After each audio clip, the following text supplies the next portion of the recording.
From Daily Trust News Center, this is the News Hour. On News Hour tonight, terrorists attack Fulani settlement in Katsina as imam and congregation are abducted in Zamfara. Suspension of ADC presidential candidate Dumebi Kachiku divides party ahead of election. Fuel tanker fire raises 10 buildings in Ogun State. On the foreign scene, Putin absent as thousands of Russians bid farewell to last Soviet leader Mikhail Gorbachev. Hello and welcome to News Hour on Trust Television. I am Medina Nadabu. Terrorists have attacked Fulani settlements in Kurfi and Batsari local governments in Katsina State on Friday evening. The terrorists went away with unspecified number of domestic animals. Some of the displaced Fulani herders told Abdullahi Ahmadi that they are facing a serious challenge in trying to escape bandits' attacks. The Fulanis also said local vigilante known as Ensa Kai harassed and intimidated them while moving with their cows to escape bandits' attacks. As at the time of compiling this report, the Fulani herders were being interrogated by Ensa Kai at Wurma village of Kurfi local government area of Katsina State. A member of the vigilante at Wurma village who pleaded anonymity said the herders were asked to produce their movement permits only.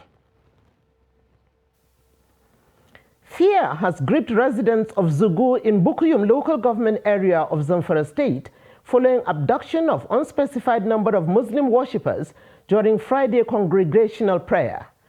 Eyewitness accounts said the worshippers were waiting to observe the Jum'at prayers when the suspected terrorists invaded the community carrying weapons. A resident said the chief imam of one of the mosques was among those the suspected terrorists have abducted. The terrorists were said to have stormed the community barefooted while hiding their weapons. The bandits started firing sporadic gunshots to scare residents away before abducting a number of worshippers in the troubled community. 2 persons who sustained wounds from gunshots have been rushed to Usman Danfodio University Teaching Hospital, Sokoto, for medical attention.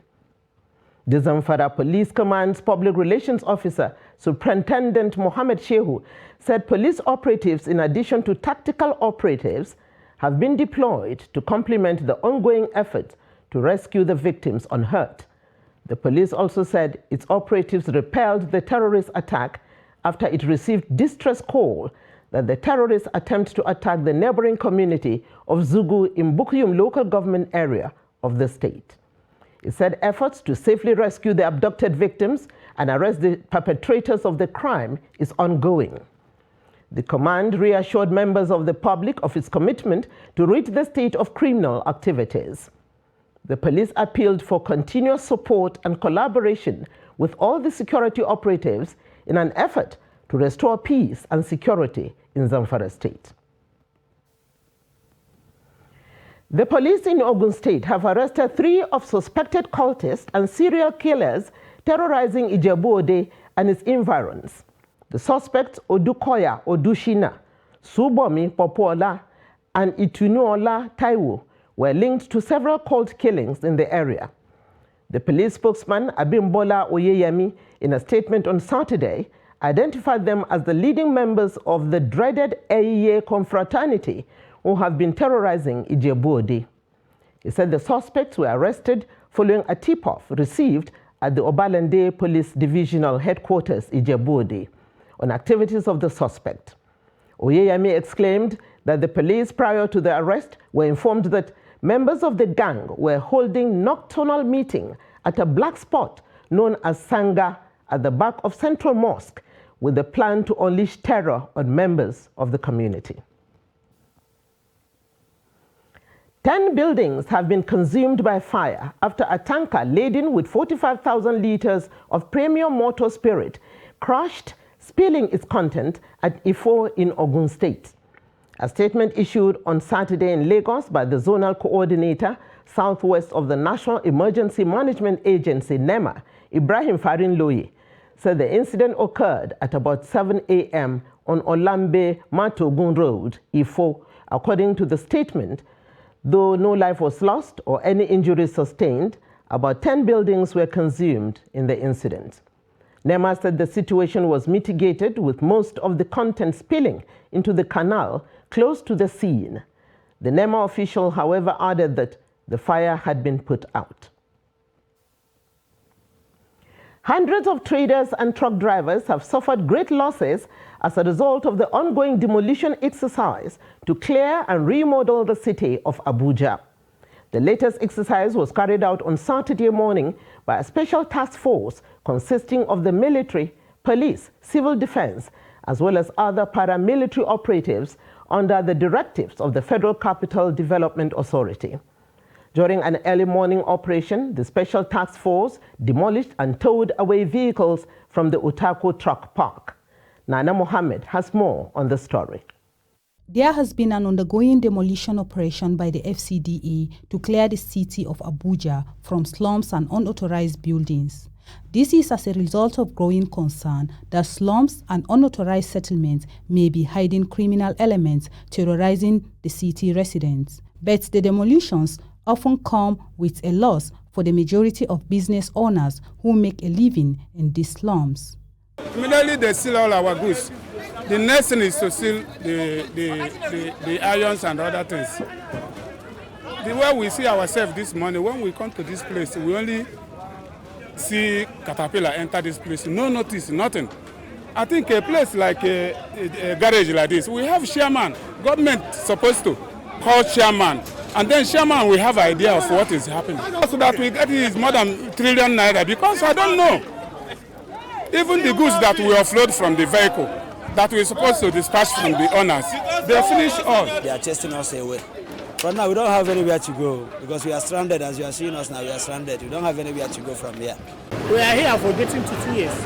We will drive out from Jabi Park, say they are going to develop this place. They give us here to stay, pending when they will find solution for us. But no solution was found overnight. Last month, they said we should clear anything that will be hiding for security reasons. We comply.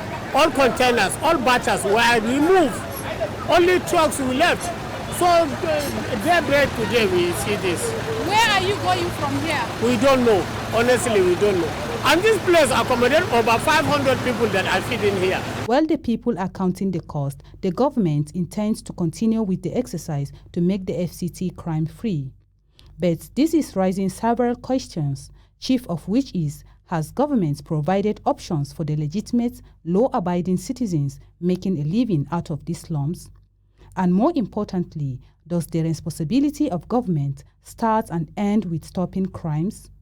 Nana Muhammad, Trust TV News, Abuja.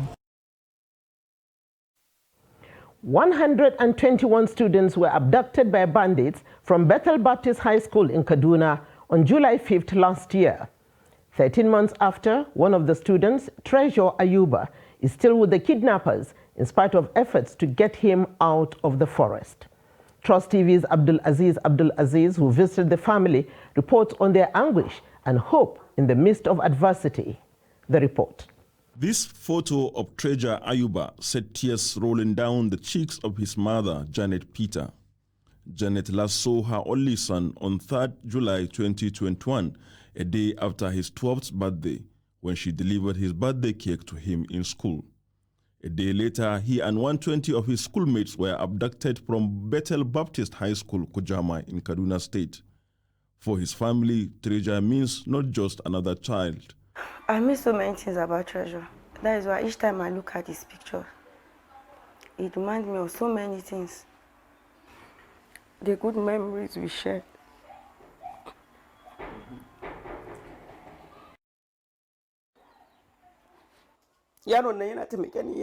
He was my helper.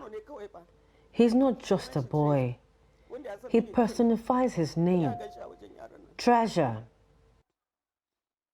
A visit to the Peter family in Mahuta in the outskirts of Kaduna by Trust TV freshens the wound the family has been nursing for over 1 year. Ayuba's grandmother, Mary Peter, recalls many efforts made by the family to get the teenager out of captivity and how they watched in agony as all his schoolmates were released. At another time, my son-in-law volunteered along with his friend to go and deliver the ransom. The two of them were held by the kidnappers. They demanded that I pay ransom too before they released them.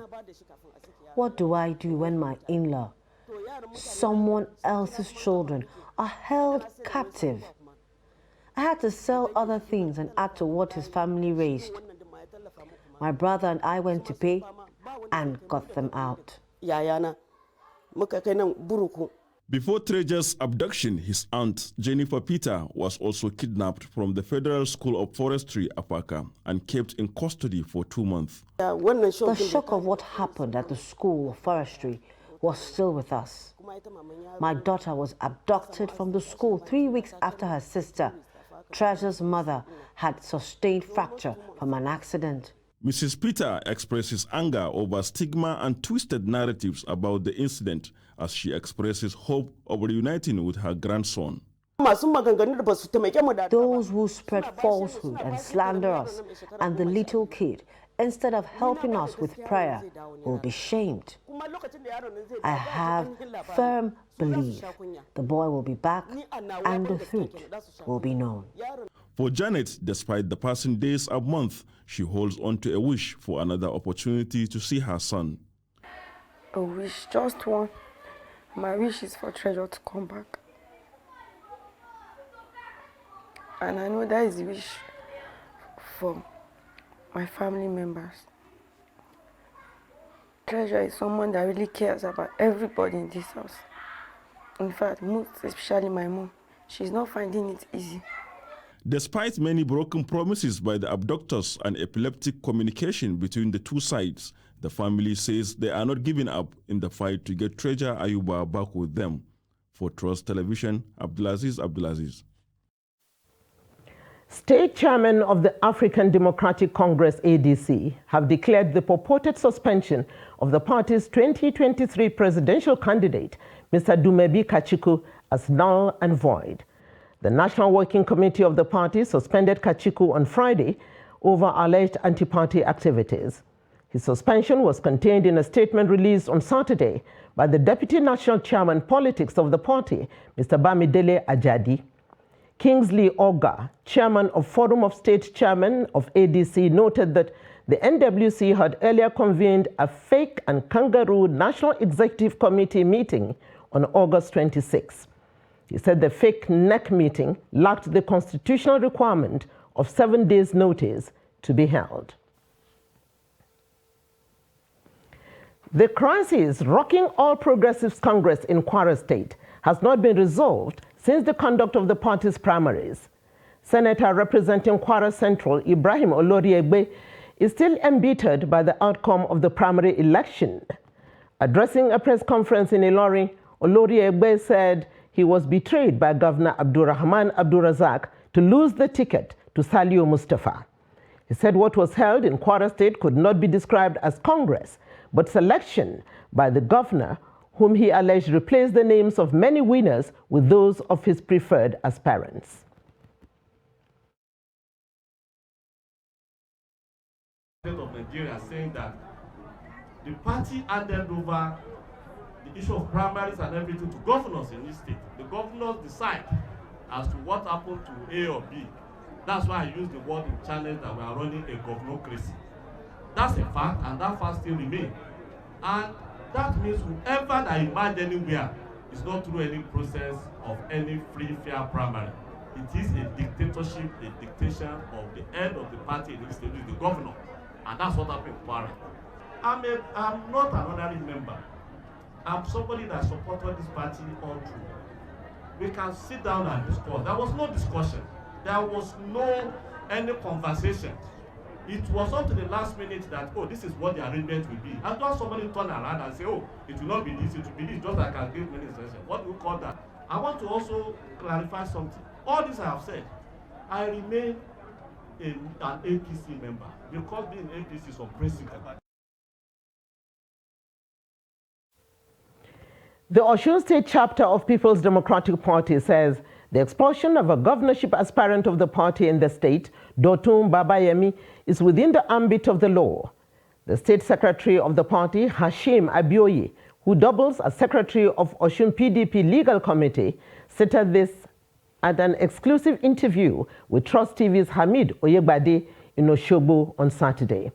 Abioye said Babayemi has ceased to be a member of PDP in Osun because of his anti-party activities. Expulsion is one of the sanctions that could be meted out to any erring member of the party under the PDP's constitution. So it's a matter of constitutionality, and the appropriate executive committee in the ward from Ayédáadé local government, where President Babayemi initially belonged,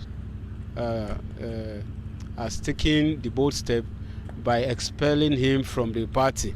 So there was a petition against him, and I think the executive member of the party in Ward 2, that is his ward from Ayédáadé, set up a disciplinary committee, and the disciplinary committee made their findings and recommendations that they've established anti-party activities against President Babayemi and that he should be expelled, and so be it. So as far as the leadership of the party in the state or at any level is concerned, President Babayemi is no longer a member of the PDP. But the point is this: if you are talking about President Babayemi's right to approach the court, he has every right as a citizen of Nigeria to approach the courts. And having approached the court, the Federal High Court, the Court of Appeal, and the courts concurrently held that he did not have any local standard, sanity should have prevailed on him that as a dedicated and committed party man, he should have stopped at that by not rocking the boat, particularly when election had been held and a winner emerged. Former President Goodluck Jonathan on Saturday urged young people to reject those trying to divide the country with ethnic and religious politics ahead of the 2023 elections. President Jonathan stated this in Owerri at the 80th birthday symposium of Chief Emmanuel Iwuanyanwu. Jonathan noted that Nigeria's politics is steeped in ethnicity and religion to the detriment of the country and the collective roots of Nigerians, adding that such should make way for the new. He noted that if Nigerians collectively work together and accommodate their differences, they can build a nation where everybody would have a sense of belonging. Ahead of the official flag-off of Nigeria's 2023 electioneering campaign on September 28, 2022, Christians have been advised not to trivialize their political choices by religious sentiments. Instead, the Christians are being urged to focus on the credibility, manifesto, and the electoral value of a candidate. Salisu Lawan has details. Recently, Tinubu Shatima presidential ticket has generated concern in the APC and among Nigerians. Chieftains of the party are unhappy with the decision to fill the Sanford ticket for the 2023 general election. But for some religious leaders, hold a contrary view. They believe it is time for Nigerians to embrace new ideals which uphold integrity and achievement rather than religious sentiment. These men are God-fearing. I don't think I should have any skin pains in my heart, either to have any doubt. As far as they are God-fearing, they will be sincere. They will be honest. They don't have tribalism. Christian community is that we should remember that we are one. And I call all other Muslims, we should remember that we are one. But my message to pass to the northern Christians and Muslims, let's cast our mind back 30 years back. When somebody will travel from here to Sokoto and your car will have a breakdown on the way, you don't have a pinch. You will just open the door and sleep fine. Nobody will touch you, and when you hear somewhere that now they are now calling Allah Akbar, you will just go there direct. They will ask you, a stranger, what is happening? You say, I'm just on transit. They will give you food, give you accommodation, and escort you in the morning, without even asking you whether you're Muslim or Christian. So we should ask ourselves, where is that first love that we Nigerian and the Northerners in Nigeria were sharing before? His views align with those exposed by former Minister of Communications Adebayo Shutu during his interview on Daily Politics, a current affairs program of Trust TV. The former minister stresses that the idea of single ticket is beyond religious interests. For me, every crisis, every disagreement, seeming disagreement within a political party is not a strange thing. Because political parties are parties made up of free joiners and free leavers. People are getting to understand the situation. Let me also re-emphasize, Tinubu was not picked as a presidential candidate because he's a Yoruba man or because he's a Muslim. It is because of his antecedent within politics and within the party. And Kashim Shettima was not also picked because he's a Muslim, but because of his antecedent. Expert predicts the 2023 elections will be the keenest computed polls in Nigeria's recent history, going by development in the polity. Salis Lawan, Trust TV News, Yola. Ogun State governorship candidate of the People's Redemption Party, PRP, in the forthcoming general election, David Bamgbose, is dead. Bamgbose died 7 days after the party presented him as its flag bearer. His personal assistant, Odunton Olayemi, who confirmed the sudden death, explained that Bamgbose earlier complained of weakness and was taken to a private hospital in the Olomore area of Abeokuta, the Ogun State capital. Olayemi, who is a senior pastor at Peace and Love Church, said the hospital management thereafter referred him to the Federal Medical Center, FMC, Idiaba, Abeokuta, but later died at the Sacred Heart Hospital, Lantoro, where he was rushed to. Bamgbose was last Saturday officially presented by his party at a press conference held at Iwe-Iroyin Press Center in Abeokuta, where he described himself as the best choice to govern the state in 2023. You're watching News Hour on Trust TV. Coming up after the break, how ambition drives Sokoto female student. Stay with us. Every patriotic Nigerian should hear this. Any politician who means well for the people will never allow themselves or their supporters to engage in any violent, destructive activities.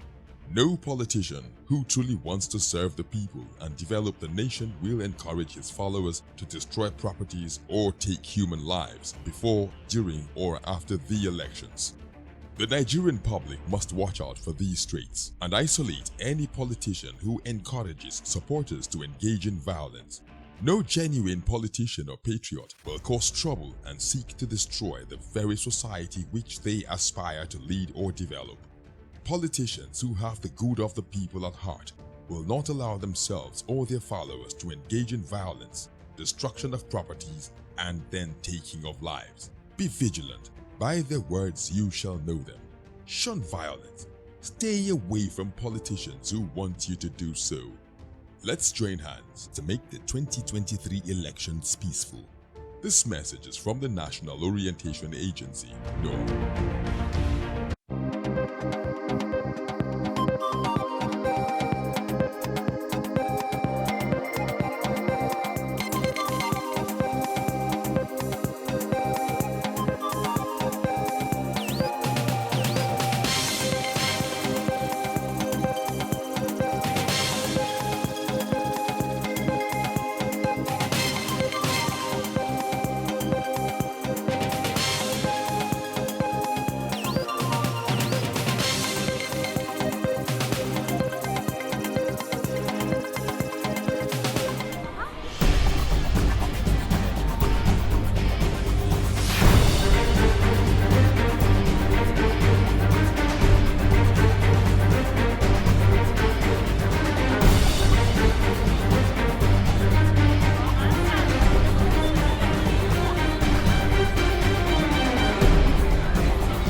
documenting the Nigerian story.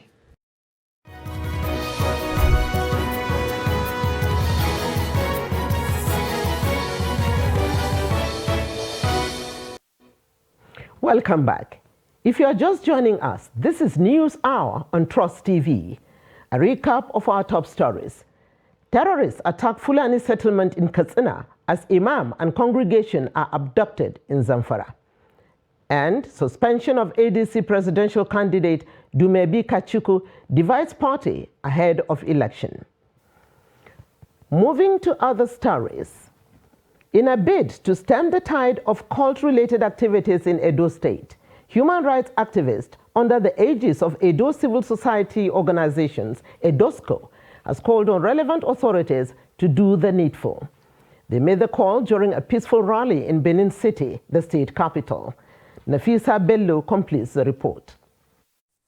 Edo cult killings. The peaceful rally kick-started from the museum ground, Ring Road, Benin City, with members of the civil society group joined by concerned individuals in the society. They marched around the ever-busy city center, bearing placards with various inscriptions in condemnation of the unending cult killings in the state. We know that those in government are in this court and they are serious financiers of these court activities that are killing people. We are saying in a very short time, if they cannot control this menace, we'll start calling out names. We know many of those in the security agencies who are members of this court. This will send a strong message to those who are still killing themselves presently, that they should put an end to it. They should all shield their sword and see themselves and see them as brothers and maintain peace. That is why we have come out today. They should stop the killings of our brothers, they should stop the killings of our sisters. They no longer kill themselves, but they go around killing innocent children, which is not right. The states at the particular stage now that we are, everyone is afraid of the state of Edo State. Both businesses, investors, they are all running out of the state, which is not good for the progress of the state. We are here to lend our voice and to speak to our brothers. Speaking with newsmen on the essence of the early morning movement, which resulted in traffic gridlock at the city center, down to the main urban market road, the conveners say all they want is an end to cultism in the state, because the effect of the menace is putting the state in a bad light. They also called on various institutions, particularly the security agencies, to checkmate their personnel. They should sanitize it and they should please put an end to the court killing in Edo State. Enough is enough. They are sisters, they are not enemies. This is the message that will come here to pass today. And we pray that as they hear our voice, they should have a change of heart. They, however, said the peaceful rally will continue as they intend to take the message to other parts of the state. Nafisa Bello, Trust TV News, Benin. Access to medical services is a major necessity of human life. However, Nigerians have different preferences about where to access health care, as some prefer hospitals, while others demand services in pharmacies or patent medicine stores. Ibrahim Ismail examines the implications of accessing medical services in hospital, pharmacy, or from medicine vendors. A pharmacy is an establishment that has professionals who administer drugs based on prescriptions given by a medical doctor, while patent medicine vendors may not necessarily have professional training but sell over-the-counter drugs. Patent and proprietary medicine vendors. One of the main aims of establishing some of these health institutions is to help ease the access of medicine to the public. However, there are so many benefits of these things as well as implications or disadvantages. The essence of constituting or allowing for the medicine stores, as it were, or medicine vendors, is so that people can have access to drugs that you do not necessarily need a prescription from a doctor to have them. A medicine vendor also speaks on the development. We are not selling the drugs without prescription. You cannot come and tell us to give you some drugs without prescription and give you. We can't do that here. we speak to some Nigerians in Gombe State on their preferred point of accessing medicine, hospital, pharmacy, or patent medicine. When you are feeling like headache, you will prepare to go to chemist because you know headache, whenever you take paracetamol or other pain relievers, it will be okay for you. This is one of the reasons why I go to chemist whenever I'm feeling slight. Maybe I'm a little bit stressed up. I used to go to hospital whenever I am sick, and I prefer a primary healthcare center. I get better services there than a big hospital.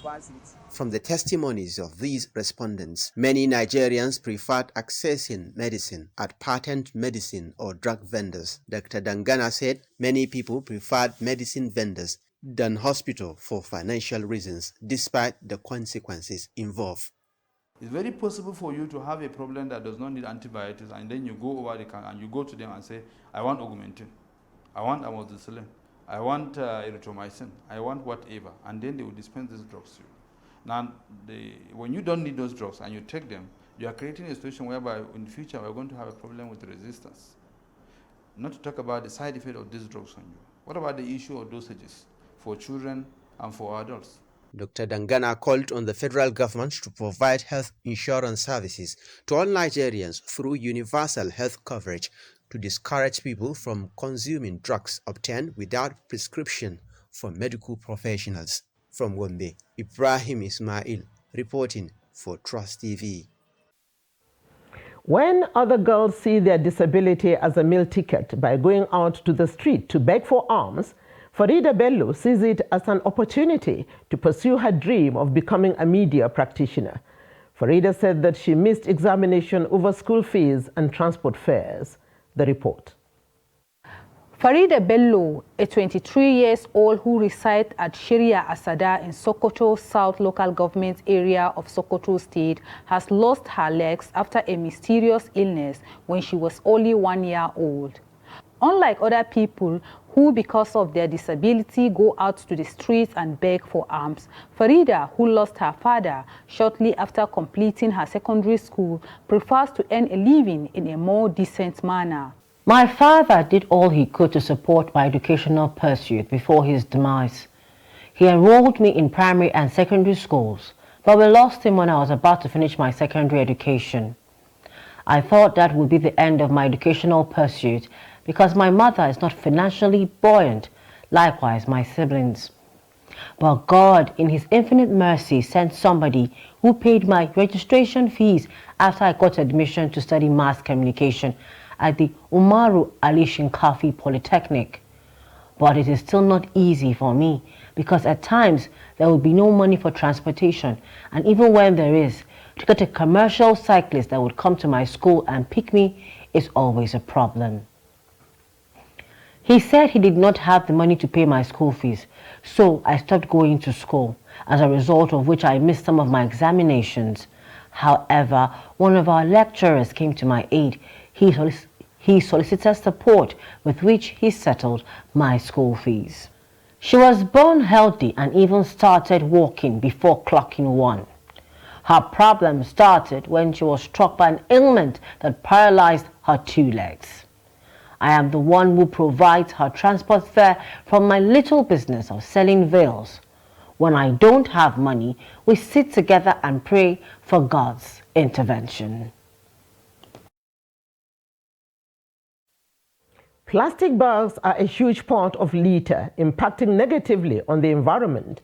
Some of its detrimental environmental effects include animal choking, pollution, landscape disfigurement, and blockage of channels, rivers, and streams. The public activists and lawmakers have expressed outrage at the degree to which plastic degrades the environment, leading to some national governments banning the use of plastic bags for shopping. Nana Mohammed looks at efforts to limit the use of plastic bags in Nigeria. A plastic shopping bag is one of the leading causes of environmental and socio-economic problems worldwide. Despite the universal calls for reduction intervention strategy, plastic bags continues to litter walkways, drainages, and dump sites in almost every city, town, and villages across Nigeria. Plastic bag comes in all sizes, shapes, and designs. Some are even fashionably designed for everyday outings. From the environmental perspective, if not properly disposed of, plastic waste can cause stormwater drain blockages and ultimately kill aquatic animals. Nobody can give you a precise time frame within which polythene actually degrades in generation. Nobody has ever witnessed the complete degradation of polythene bags. Humanity needs to change the way it sees plastic, because we cannot continue to degrade our marine environment with plastic, endangering not only the aquatic life. I love sardines, and what it means is that in the next couple of years there will be more plastic in the sea than even the fish. For environmental waste collectors, plastic bags and hospital waste equipment have become the major items in the litter system, and it has over the years threatened their lives and well-being. All this cleaning, hospital waste, if you want to throw it, they put needle inside. And if you want to carry it, at times, our hand glue, look at my hand glue, it's very bad. At that process now, I can go and carry that needle, and I think will affect my hand, and it's very bad. Despite huge resources invested in waste management by local and international organizations, as well as the government, street waste collectors have decried low wages. The sector has also suffered a setback, and waste management has continued to pose a serious problems to the environment. None of the Nigerian cities would qualify as clean. Each of the states are struggling, to provide waste management services at various levels. But to date, we don't have a sanitary landfill. We don't have the critical infrastructure that we need to clean our neighborhoods. Abuja is doing well because Abuja is spending over 5 billion naira in order to clean the city, and that is what is helping. But even in Abuja, what you find is a grab and dump strategy where waste is collected from the city and taken to the periphery of the city for disposal. Plastic bags have become the main item used to carry items like food and clothes, which are bought from shops, despite the awareness that they can damage the environment. Anytime I do something or I buy something on a leather bag on paper, I burn them. I don't put them in refuge, because those who come to dispose our refuge drop it wherever they like. So personally, I don't succumb to dropping refuge with people that will go and drop it anywhere at all. Based on the illiteracy on our population, what they know is just to discard those things. They don't want to know whatever it is going to cost. They don't want to know, unless if there is a campaign, enlightenment. It is not surprised that Nigerian states have experienced heavy flooding in the last few weeks. Environmental experts agree that replacing plastic bags with paper bags remain a key approach to curbing this menace to the environment. Nana Muhammad, Trust TV News, Abuja. You're watching News Hour on Trust TV. We'll be back after the break.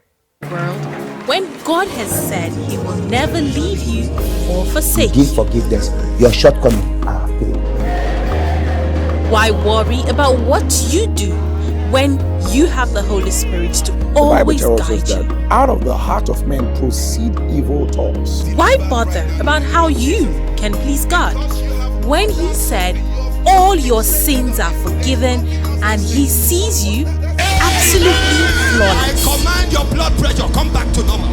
Believe. Join us every Sunday by 8 a.m. and a repeat broadcast by 5 p.m.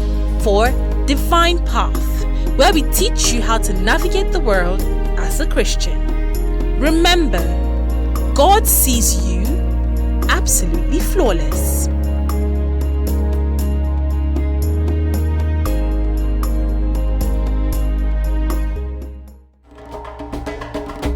To every politician, as the campaigns gain momentum and passions begin to rise, remember, the errors of your opponents do not make you a success. Do not run down your opponent and inflame passions to violence between and among your supporters. What counts is what you plan to do for the electorate and how you intend to relieve the sufferings and bring succor. Nigeria is in dire need of patriotic leaders at all levels, leaders who will make national development their priority. Concentrate on telling the electorate what you intend to do when you get into office. Focus on making your vision clear to the electorate. Don't engage in verbal abuses, fake news, or speeches. Keep dealing with issues that will bring progress. You win the hearts and minds of the people by being above board, by being civil, patriotic, and showing empathy. Let's join hands to make the 2023 elections peaceful. A message from the National Orientation Agency.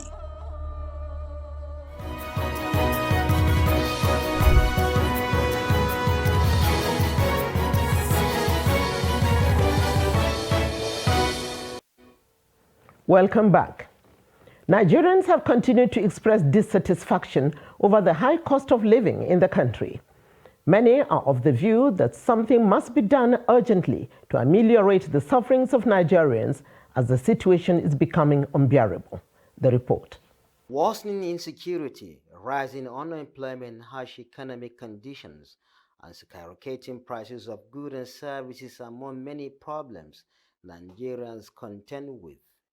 Many Nigerians, though with vast and varied opinions, seem to agree that getting on with their daily lives has been pretty difficult, and indeed that the country is in their situation. This resident re-echo calls for government to rise to the occasion. Every day today, when you get to the market today, tomorrow you discover what you price or what you intend buying. As in financial capacity might not be, the price is not the same. Very frightening because one has never experienced a thing like this. Are you talking about the cost of things? Almost everything, from essential to non-essential. If you enter markets today, whatever thing you are able to avoid, buy it. If you decided to postpone it, by the time you go back the following day, you might not be able to buy that quantity again. And the cost of living, even to eat, is going to be a problem to all masses in this country. Painting a gloomy picture of how the situation confronting the average Nigerian is at the moment, a lecturer at the College of Business and Management Studies, Kaduna Polytechnic, Abubakar Umar, said it cannot be disputed that the country is facing an existential problem occasioned by the worsening economic situation. But that of Nigeria is so unique and so disproportionate with the global happenings. You see, that of Nigeria has become so unique in the sense that productivity has collapsed more than the global average. The rate at which people get engaged and get employment also reduced compared to the global average. And all this as a result of the poor and then decay infrastructure in Nigeria. The consensus is that the need for improvement of standard of living and national policies in order to rejuvenate the economy is imperative. So government have to wake up. They have to wake up so that people will feel the impact of governance. There's a way we can put a price control on all those things. I remember some years back we have done something like a price control in Nigeria. Let us continue praying to the Almighty Allah, so that when we continue praying to the Almighty Allah, I know things is going to come back the way that we are not going to expect. There's no industry, there's no sector of the economy that can strive with poor electricity supply. In Nigeria, this is what's happening. And most of the industries in Nigeria, where they're supposed to provide succor to Nigerians, where they can earn a living, they've collapsed. Though the situation appears helpless, these Nigerians are optimistic the situation will change for the better. Bello Musa, Trust TV News, Kaduna. Pipeline surveillance contractor Government Ekpemupolo, also known as Tompolo, says he will commence war against illegal oil exploration in the Niger Delta region. Speaking in Oporoza, Delta State, Tompolo also promised to include critical stakeholders in the business of pipeline surveillance in the oil-rich Niger Delta. The report. Speaking at the end of a consultative meeting at the palace of the King of Baramatu Kingdom, Oburu Barwan, Tompolo, alongside various stakeholders, promised to include critical stakeholders in the business of pipeline surveillance in the oil-rich Niger Delta. The meeting was organized by the King of Baramutu Kingdom to deliberate on the recently awarded pipeline surveillance contract to government Ekpemukpolo, also known as Tompolo. Tompolo, one of the finest sons of the Niger Delta. We are very grateful to Mr. President, but we urge him to complete his promises to ensure that all that belongs to oil and gas producing communities are sent directly. This is a job he has done before, and we are confident that he can do it better, provided that the critical stakeholders are carried along like he is doing now. We will take the necessary steps to advise our youth. We know these boys. We know the areas they are cooking all this bullfire. It cannot continue like that. It's the act of inclusiveness on the part of the contractor, Chief Tompolo, to have embraced the rulers, the traditional rulers of the whole Niger Delta. We'll set up some kind of committee to reach out because we need to succeed. Our environment is one of the best in the whole of West Africa. So if there is peace, there is orderliness, there are a lot of investors out there that are willing to come. Tompolo also spoke on the people's concern about men at the creeks, stressing that the business of pipeline surveillance is all inclusive. Saturday, Sunday, Monday, we are going to move into serious action where we will stop all the illegal activities in the Niger Delta region. We will still employ the press to support the process because we don't have any other place to call our country than Nigeria. My plan for Niger Delta, for peace to reign, is to carry everybody along. You know, people trying to do maybe illegal bunkering usually call us bullfire. And that is the more reason why we don't want to be a second-class citizen in this country, because we produce the oil that feeds everybody in this nation. We have pipeline all over the places. Little part of Edo, Ondo, Delta, Bayelsa, and Rivers. So by the time you spread it across, nobody can satisfy everybody. That is why I am inviting everybody here. I have been in this struggle for all these years, and I know that greed is the cause of all the problems in this country. It is only God that will give office or position to anybody. By the time you want to assume the position of God, then you have problem. Oil theft has over the years been a major challenge in the oil-rich region and has also affected the growth of the nation's economy. Chief of Army Staff, Lieutenant General Farouk Yahaya, has said that passing out boys of the Nigerian Military School Zaria will be subjected to a 6-week compulsory infantry training to upgrade their capacity for military challenges ahead. He stated this at the 64th Passing Out Parade in honor of SS3 boys of the Nigerian Military School Zaria. General Yahaya said the training, which is the first to be introduced, is aimed at enhancing professionalism and equipping them with regimental skills for competency.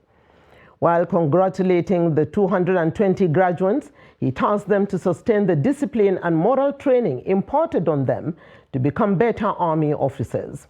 Yahaya said the Army is also committed to ensuring peace and unity within the ambit of the constitutional provisions of the country. The graduation of NMS boys of the academic year 2021-2022, 220 of them pass out today. Like we know, I've mentioned, this institution was established in 1928. Today is our 64th year here. And it has been up until that time as an avenue to support manpower development of the Army. And that's what it has been doing since then. The boys that graduated today, 220 of them, quite a number of them will just move into the field to add to the strength of the Army. We are looking for more boots on the ground. You have heard in my speech, 6 weeks infantry training is organized for them at the headquarters Nigerian Army Infantry Corps. Immediately after their break, they will report there, so that they can be properly groomed also, and so that they can seamlessly, if you will, join the ranks of the army and improve in our strength, in our requirement of manpower. A multi-security task force maintaining peace in Plateau and some parts of Bauchi and Kaduna states, codenamed Operation Safe Haven, has distributed 220 wheelchairs and food items to physically challenged persons in Jos Plateau State capital. The commander of the operation, who doubled as the general officer commanding 3 divisions of the Nigerian Army, Major Ibrahim Ali, said the essence of the gesture is to enhance peace and make the beneficiaries feel a sense of belonging. The beneficiaries were drawn from the 17 local government areas of the state. The commander said the distribution of the wheelchairs and food items is part of civil-military cooperation that will engender peace in the state. In the Nigerian Army, for example, a lot of our soldiers have become disabled as a result of bomb blasts, gunshot, and hazardous nature of the fight against insurgents, especially in the northeast. The distribution of 220 tricycles, foodstuff, and some token to our brothers and sisters selected from the 17 local government areas of Plateau and 2 local government areas of Bauchi State. The gesture is aimed at supporting the vulnerable members of the society, especially the handicapped, with mobility and increase their meaningful participation towards peaceful coexistence.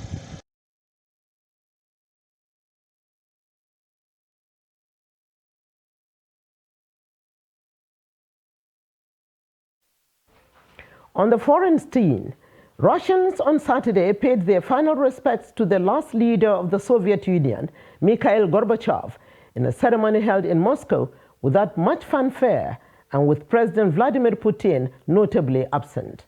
Several thousands of mourners queued up to quietly file past Gorbachev's open casket as it was flanked by honor guards under the Russian flag in the historic Hall of Columns. The hall has long been used for the funerals of high officials in Russia, and it was where the body of Joseph Stalin first lay in state during 4 days of national mourning after his death in 1953. With Russia facing increasing international isolation over its military action in Ukraine, many of those in attendance pointed to Gorbachev's opening of the country to the rest of the world.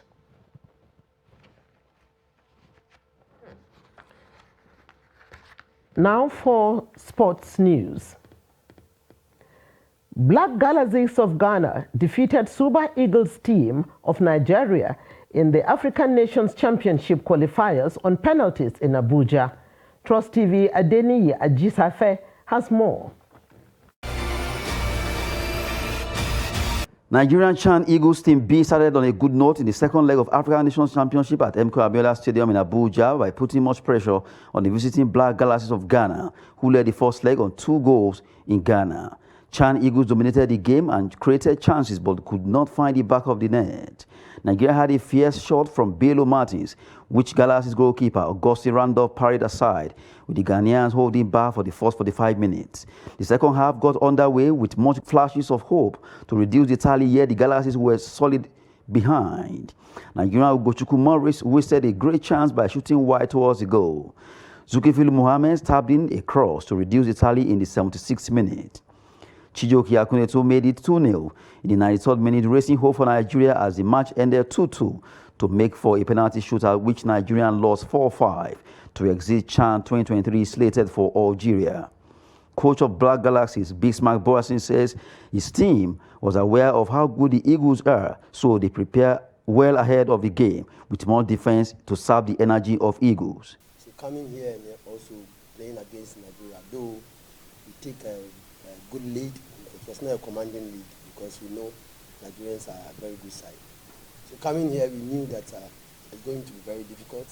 It was difficult. It's only that I think that we gave some easy goals away. But at the end of the day, we just wanted to qualify, and we have qualified, so we are all happy. Black Galaxies captain Gladson Awako expressed that his team qualified for CHAN 2023 at the expense of Nigeria. If I'm right, it should be like 8 years now. We've not been able to be at this tournament. And we said it to ourselves, this group needs to change things.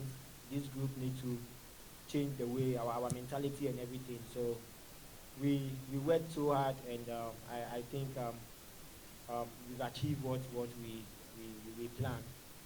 This is the second time in 6 months that Ghana have ousted Nigeria in qualifiers for the World Cup and African Nations Cup Championship. That's Sport News. I am Adeni Ajishafe.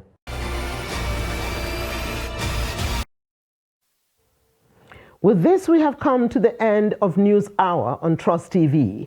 For more news, connect with us across all our social media platforms. I am Medina Nadabu, thanking you for your time.